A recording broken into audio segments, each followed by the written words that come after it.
Hello friends, आज मैं आपके लिए वीडियो बनाने जा रहा हूँ चैप्टर नंबर 13 न्यूक्लियाई, जो कि टर्म 2 का सिलेबस का चैप्टर है, क्लास 12th फिज़िक्स का। ओके, जैसे कि आप मेरी पुरानी वीडियोस में देखेंगे तो उसमें एटम्स चैप्टर कवर किया हुआ है, जिसके अंदर हमारे 3 मेजर पार्ट में मैंने इसको कवर किया है। पूरा चैप्टर आपको वहाँ पे मिल जाएगा, और जिस किसी को दिक्कत हो मैं डिस्क्रिप्शन में उसका लिंक डाल दूंगा, वहाँ से आप देख सकते हैं। देखो बच्चों, एटम अगर आपने पढ़ लिया है तो अब अगर मैं इसकी चेन समझूं तो एटम के आगे आप न्यूक्लियाई समझो। अगर एटम की आपने पूरी चीज़ें देख ली हैं तो न्यूक्लियाई क्या है, ये बाय चेन उसके साथ कनेक्टेड है। आप स्किप करके पढ़ोगे तो इसमें ज़्यादा कुछ आपको फिर समझ में आएगा नहीं, या फिर आपको रिवीजन की ज़रूरत भी पड़ेगी बाद में। ओके, तो मैं आज चैप्टर कवर कर रहा हूँ न्यूक्लियाई। न्यूक्लियाई के अंदर मैंने ये कुछ टॉपिक्स लिखे हुए हैं, यहाँ पे ये देख लीजिए, स्क्रीन पर आ रहा है। न्यूक्लियस और उसकी composition, discovery of neutrons, atomic number, mass number, size of nucleus and nuclear density.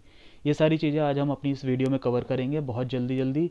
तो स्टार्ट कर लेते हैं अपनी वीडियो बिना किसी देरी के। ओके बच्चों, तो देखो बच्चों, अगर किसी ने एटम्स ऑलरेडी पढ़े हुए हैं पहले से, तो आपको पता होगा कि एटम्स की खोज कैसे हुई थी, और मतलब उसकी डिस्कवरी कैसे हुई थी। रदरफोर्ड का क्या मॉडल था, अल्फा रे स्कैटरिंग मॉडल था, और उसके अंदर उन्होंने क्या क्या कंक्लूजन दिया था। रदरफोर्ड, जो मिस्टर रदरफोर्ड आए थे, उन्होंने अल्फा रे स्कैटरिंग एक्सपेरिमेंट दिया था, जो कि आप मेरी पहली वीडियोज़ में भी देख सकते हो बड़े आराम से। उसमें क्या था कि उसमें उन्होंने बताया था कि उसके कंक्लूजन में कि उसमें होता क्या है कि इसमें more than 99% of total mass atom, किसी भी एटम का किसी भी एटम का 99% या उससे ज़्यादा का मास जो होता है वो सेंट्रलाइज होता है। कहाँ पे? आपका उसके सेंटर में, centralised in the centre of that atom, centre of that atom. और उस सेंटर को क्या बोला जाता है? न्यूक्लियस। उसको क्या बोला जाता है? न्यूक्लियस। तो देखो बच्चों, उसको न्यूक्लियस बोला जाता है। अगर आपको कोई भी एटम हो, कोई भी, जितने भी आपने एलिमेंट्स पढ़े हैं, hydrogen, helium, lithium, beryllium, boron, ठीक है, जितने भी जो भी पढ़े हैं आपने, उनका सबका जो 99% से ज़्यादा मास होता है वो कहाँ कंसंट्रेटेड होता है? उसके न्यूक्लियस में। अब न्यूक्लियस हम देखने जा रहे हैं। अब ये चैप्टर पूरा पूरा हमारे पास है न्यूक्लियाई। अब हम न्यूक्लियस देखेंगे और उसका कंपोजिशन देख लेते हैं। न्यूक्लियस और इसका कंपोजिशन देखो, जब स्टार्टिंग में न्यूक्लियस की डिस्कवरी हुई थी उस दौरान हमें ये नहीं पता था कि भाई न्यूक्लियस जो होता है, ये वाला देख लो, ये मैंने यहाँ पे एक डायग्राम से शो किया हुआ है। ये सबको पता ही है, ये इसका न्यूक्लियस होता है। किसी भी एटम का ये न्यूक्लियस है। उसके चारों तरफ जो करते हैं, रिवॉल्यूट करते हैं, वो कौन करते हैं? इलेक्ट्रॉन करता है। ठीक है, तो इलेक्ट्रॉन उसके चारों तरफ रिवॉल्व करता है। तो इसमें होगा क्या कि ये जो न्यूक्लियस है, न्यूक्लियस के अंदर आपके जो अभी तो सबने पढ़ा हुआ है तो सबको पता है उसके अंदर क्या होता है? Proton plus neutron. लेकिन जब उसकी डिस्कवरी नहीं हुई थी, जब तक आपकी प्रोटॉन न्यूट्रॉन की डिस्कवरी नहीं हुई थी, तो ये एक्सपेरिमेंट्स कुछ परफॉर्म किए गए थे, जो कि आपके पार्टिकल्स को न्यूक्लियस के पार्टिकल्स को, ये कह लो कि जो कॉन्स्टिट्यूएंट पार्टिकल्स हैं, न्यूक्लियस के जो कॉन्स्टिट्यूएंट पार्टिकल्स हैं, उनकी खोज के लिए था।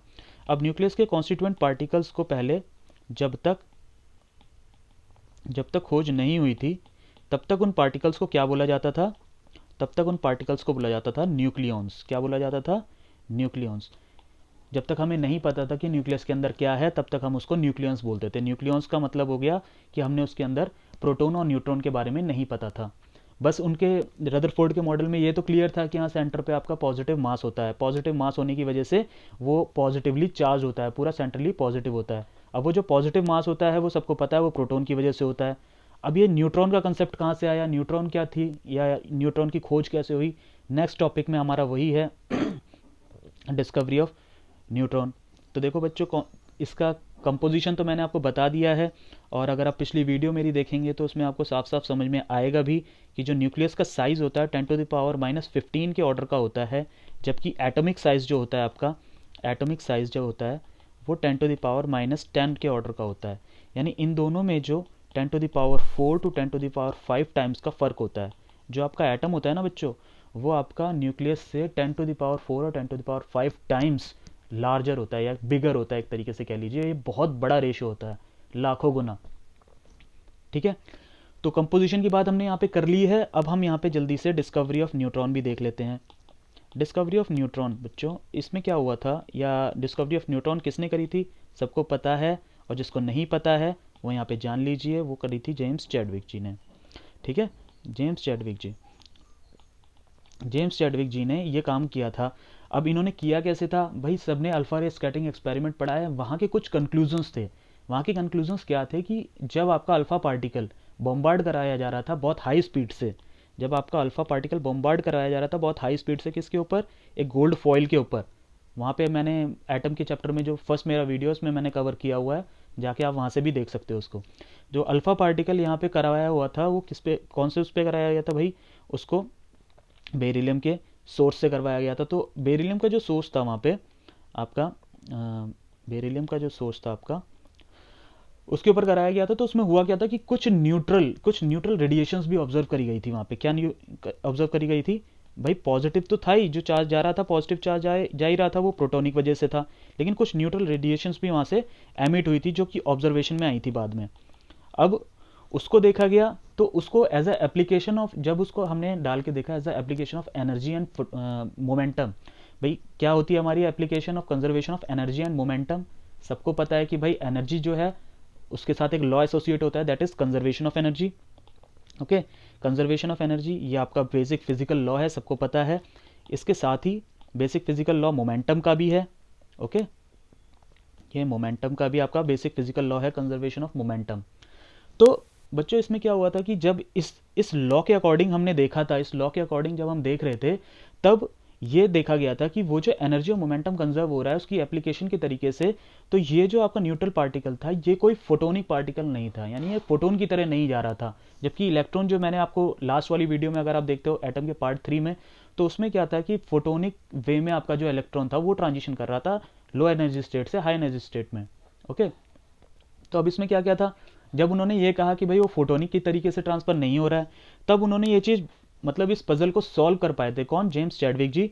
तब उन्होंने कहा था कि ये जो न्यूट्रल रेडिएशन है, न्यूट्रल रेडिएशन है, ये आपकी नथिंग बट क्या है, ये एक तरीके का न्यूक्लियन ही है, या एक तरीके का आपका न्यूक्लियस का पार्टिकल ही है। ये नेक्स्ट पार्टिकल की डिस्कशन हुई थी जिसको नाम दिया गया था बाद में न्यूट्रॉन्स। क्या नाम दिया गया इसको, न्यूट्रॉन्स नाम दिया गया। तो बच्चों यहाँ से खोज किसकी हो गई, आपकी न्यूट्रॉन्स की खोज हो गई यहाँ से। ओके, चलो इतनी बात मेरे ख्याल से आपको बहुत इजीली समझ में आ गई है। तो बच्चों इसके आगे मैंने आपको बताया है कि डिस्कवरी ऑफ प्रोटॉन के आगे हमारा, सॉरी न्यूट्रॉन के आगे हमारा, अब मैं टॉपिक क्या कवर कर रहा हूँ, atomic number, mass number. Atomic number और मास नंबर, ये मोस्ट ऑफ द बच्चों को या मोस्ट ऑफ द स्टूडेंट्स को पता ही है कि एटॉमिक नंबर क्या होता है भाई। जिसको नहीं भी पता, यहाँ पे अपना कंसेप्ट को क्लियर कर लीजिए। जो एटॉमिक नंबर होता है, atomic number which is denoted by Z, ठीक है, ये जो z होता है, z का number, this is nothing but the number of protons, number of protons in nucleus. Nucleus के अंदर प्रेजेंट जितने नंबर ऑफ प्रोटॉन्स होते हैं ये वो होते हैं। ओके, इसको आप यूनिवर्सली आप लगा सकते हो, कहीं पे भी लगा सकते हो, किसी तरीके की कोई इसमें किसी एडिशन की ज़रूरत नहीं पड़ेगी आपको, इसको कोई भी चेंज नहीं करना है, यूनिवर्सली एक्सेप्टेड है। ओके, इसके अलावा आप इसको नंबर ऑफ इलेक्ट्रॉन्स भी बोल सकते हो वैसे तो, लेकिन इलेक्ट्रॉन्स के साथ बच्चों कंडीशंस होती है। नंबर ऑफ इलेक्ट्रॉन्स भी बोले जाते हैं, लेकिन किसमें, only in stable state. Stable state में आप इसको ऐसे कहोगे। स्टेबल स्टेट कहने का मतलब होता है बच्चों, ये देख लीजिए यहाँ पे, सपोज करो भाई मैं अगर सोडियम कहता हूँ, एग्जांपल के तौर पे मैं आपको जल्दी से समझा देता हूँ। सोडियम में जो होता है, सोडियम का एटॉमिक नंबर होता है 11। 11 कहने का मतलब अगर आप इसकी कॉन्फ़िगरेशन लिखते हो 281 आती है इसमें। ओके, तो ये जो 1 होता है आपका, ये क्या होता है आपका 1, ये 1 आपका होता है वैलेंस इलेक्ट्रॉन। क्या होता है, वैलेंस इलेक्ट्रॉन। तो जब बच्चों ये रिएक्शन के अंदर जाता है तो ये आयनाइज हो जाता है, और ये आयनाइज होकर बना देता है Na पॉजिटिव, Na पॉजिटिव, जिसमें कि ये वाला जो एक इलेक्ट्रॉन है ये रिप्लेस आउट हो जाता है। अब इस दौरान ये क्या बन गया है, अब ये आयन बन गया है, किसका, सोडियम का आयन बन गया है। ठीक है, ये सोडियम का आयन बन चुका है। तो अब क्या ये अगर आयन बन चुका है तो क्या ये अपने एटम को छोड़ चुका है, नहीं, एटम तो वैसे का वैसा ही है। क्या इस दौरान इसका एटॉमिक नंबर बदल जाएगा, एटॉमिक नंबर अगर मैं इलेक्ट्रॉन की तरीके से देखता हूँ तो अब यहाँ पे इलेक्ट्रॉन कितने हैं, इस वाले केस में 2,8, यानी टोटल इलेक्ट्रॉन कितने, ओनली 10।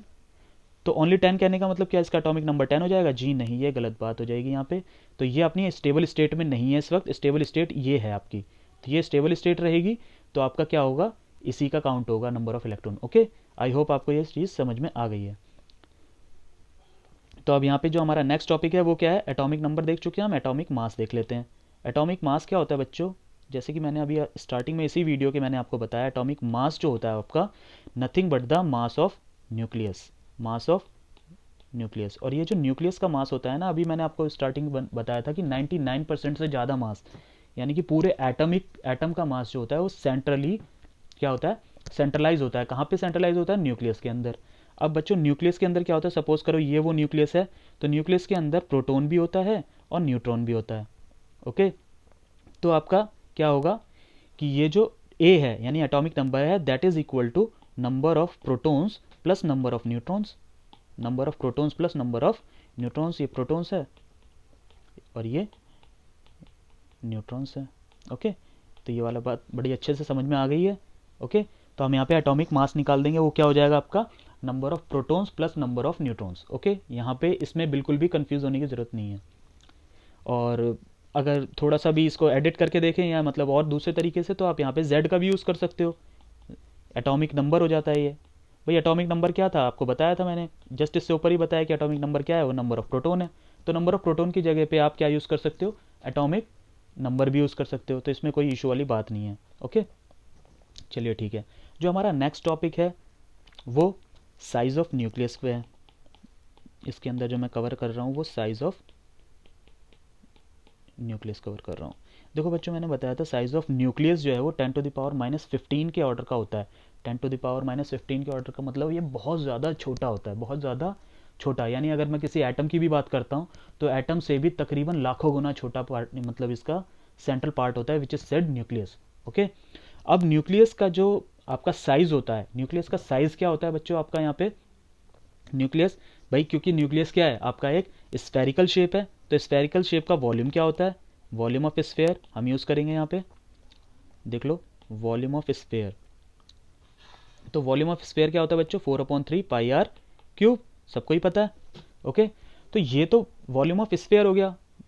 अब ये जो वॉल्यूम ऑफ स्फेयर है जो कि स्फेरिकल शेप है किसकी, न्यूक्लियस की, ये आपकी प्रोपोर्शनल किसकी होती है, ए के। अब यहाँ ए क्या है बच्चों, यहाँ पे ये जो ए है, ये जो ए होता है ये नंबर ऑफ न्यूक्लियॉन्स होता है। क्या होता है, नंबर ऑफ न्यूक्लियॉन्स। अब मैं न्यूक्लियॉन्स में इसको न्यूक्लियॉन्स क्यों बोल रहा हूँ, इसको एक जनरलाइज भाषा में मैंने बोल दिया न्यूक्लियॉन्स। अब न्यूक्लियॉन्स क्या है, न्यूक्लियॉन्स वो होते हैं, वो पार्टिकल जो आपके न्यूक्लियस के अंदर प्रेजेंट होते हैं। अब न्यूक्लियस के अंदर प्रेजेंट क्या है, प्रोटॉन प्लस न्यूट्रॉन्स। तो आपको क्या करना है, सिंपली कुछ भी नहीं, जितने नंबर ऑफ प्रोटॉन्स हैं जितने नंबर ऑफ न्यूट्रॉन्स हैं उठाया, ऐड किया, वो टोटल आपका एटॉमिक नंबर निकल के आ गया, सॉरी एटॉमिक मास निकल के आ गया। ओके, तो उस एटॉमिक मास को आप यहाँ यूज़ करोगे। तो जब आप ये करोगे तो बच्चों यहाँ पे क्या आएगा, 4/3πr³। जब आप ये प्रोपोर्शनैलिटी का साइन हटाते हो ना, जब ये आप प्रोपोर्शनैलिटी का साइन हटाओगे, एक सेकंड, आप यहाँ पे पहले प्रोपोर्शनैलिटी लगा के यहाँ पे ए यूज़ करेंगे और उसके बाद हम इसमें क्या कर लेते हैं, यहाँ से हमने एक रेशियो निकाल लिया कि r³ जो प्रोपोर्शनल है वो किसके, ए के है। तो जब आप यहाँ से प्रोपोर्शनैलिटी का साइन हटाते हो तो यहाँ पे एक कंसेप्ट आ जाता है, मतलब एक इसके साथ एक, यहाँ पे आप इसको हटा लीजिए पहले, यहाँ पे आपका ये हो जाता है, जब आप इसको हटा लोगे तो यहाँ पे आ जाता है R0। क्या आ जाता है, R0। अब ये R0 क्या है बच्चों, ये R0 क्या है, इसकी गिवन वैल्यू है हमारे पास जो एक्सपेरिमेंटली प्रूव्ड है 1.2 10⁻⁻15 which is of the order of size of, which is of the order of size of nucleus. Nucleus के ऑर्डर का होता है ये, न्यूक्लियस के साइज के ऑर्डर का होता है। ठीक है, और इसको इसको न्यूक्लियर यूनिट मास भी बोलते हैं। क्या बोलते हैं, nuclear unit mass, nuclear unit mass. अब ये चीज़ आपको क्लियर रहेगी बच्चों, ये देख लीजिए, ये वाला कह रहा हूँ मैं, ये वाला। ओके, न्यूक्लियर यूनिट मास, तो इसको न्यूक्लियर यूनिट मास भी कह रहे हैं। अच्छा, इसके ऊपर एज इट इज़ क्वेश्चन बन जाता है इस वाले रिलेशन के ऊपर बच्चों, ये वाला देख लेना, मैं हाईलाइट कर दूं यहाँ पे, तो इस वाले रिलेशन को कह रहा हूँ, इस वाले रिलेशन पे आपका क्वेश्चन बनता है। इस वाले क्वेश्चंस को आपको बहुत ध्यान दे के काम करना होगा कि R=R0 A⁻⁻1/3, A⁻⁻1/3 का मतलब क्यूब रूट होता है। ओके, तो R0 की वैल्यू मैंने आपको यहाँ पे बता दी है, 1.2 10⁻⁻15 मीटर रहेगी। Okay, 10⁻⁻15 metre. ये किसका साइज होता है, ये न्यूक्लियस का साइज होता है। बाकी जैसे जैसे क्वेश्चन आएगा उसमें आपको R0 की वैल्यू पुट करनी है, भाई जिस भी आपके एलिमेंट के लिए बोलेगा उसमें आपको उठा के एटॉमिक मास उसका रख देना है और उसका क्यूब रूट निकाल के सॉल्व कर देना है। तो वहाँ से क्या निकल के आ जाएगा आपका, रेडियस ऑफ न्यूक्लियस। क्या निकल के आ जाएगा आपका, रेडियस ऑफ न्यूक्लियस। तो रेडियस ऑफ न्यूक्लियस निकल जाएगी, तो आपको तकरीबन तकरीबन उसके साइज का भी अंदाज़ा हो जाएगा। चलो बच्चों, अब इसमें जो हमारा आखिरी टॉपिक है, जो मैं आखिरी टॉपिक इसमें आज की वीडियो में ले रहा हूँ, वो है न्यूक्लियर डेंसिटी। Nuclear density.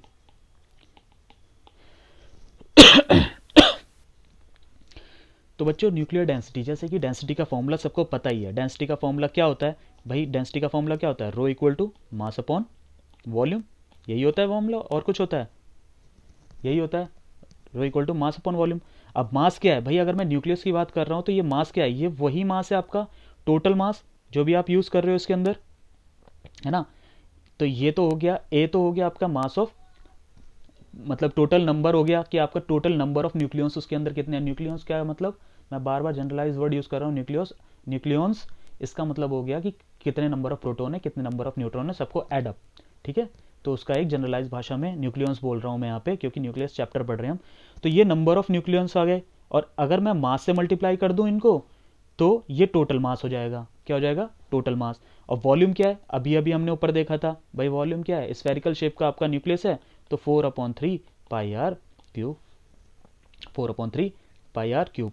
अब जब आप आर की वैल्यू, जब आप आर की वैल्यू यहाँ से उठा के ये वाली वैल्यू रखेंगे, ये वाली, ये जो मैंने अभी ऊपर बताई है, ठीक है, ध्यान से देख लीजिए, इसको उठा के आप यहाँ पे रखेंगे, तो यहाँ से रो की वैल्यू क्या निकल के आ जाएगी? यहाँ से रो की वैल्यू आ जाएगी एम ए, और आप यहाँ पे पुट कर लो 4/3 पाई आर नॉट दिस और ए।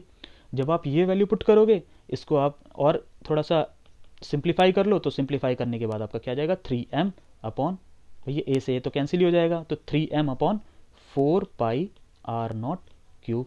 ये वाला रिलेशन निकल के आ जाएगा। अब ये वाला रिलेशन निकल के आ जाएगा, ओके।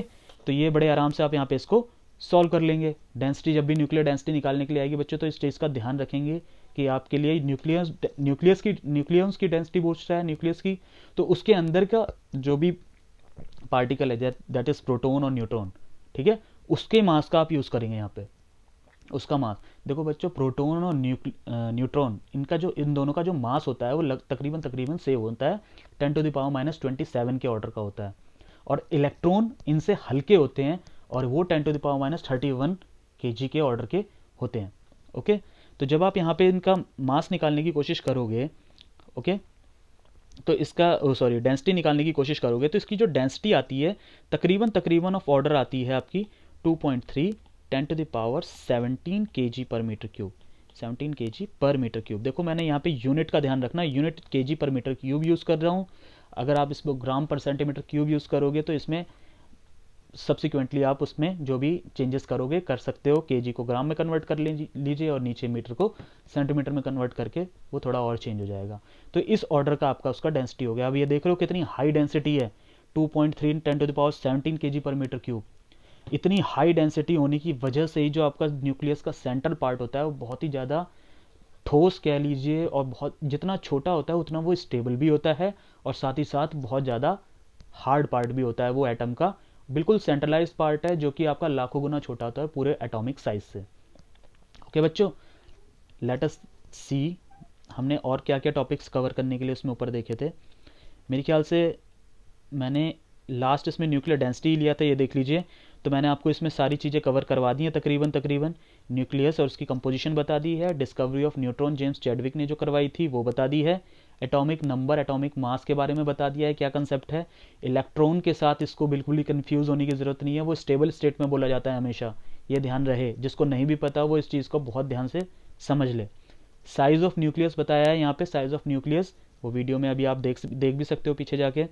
और लास्ट टॉपिक जो इसका कवर किया है वो है न्यूक्लियर डेंसिटी। क्या कवर किया है? Nuclear density. न्यूक्लियर डेंसिटी और न्यूक्लियस के साइज, न्यूक्लियस का size in the sense radius of nucleus के ऊपर क्वेश्चन आते हैं निकालने के लिए, ओके।